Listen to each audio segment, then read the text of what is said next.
Hey guys, welcome back to another tech tip and guide video. In today's video, I'll show you how you can create a GIF in photos from your iPhone.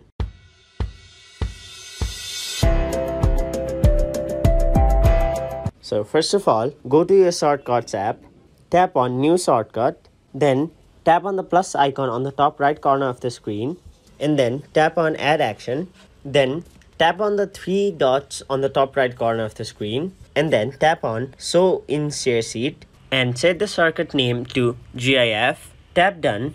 Now tap on the plus icon, which is right over here, and then on the top side of the screen you can see where it says search for apps and action. Right over there, type in make GIF and tap this.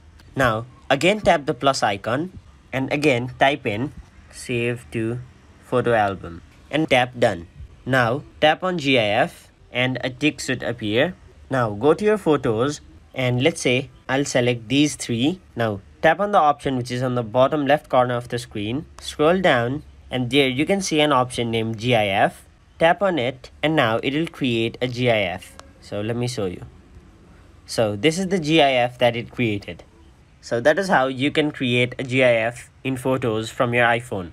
So that was it for this video. Hope this video was helpful to you guys, and if it was, please make sure to like this video and subscribe to our channel for more informational and helpful videos like these.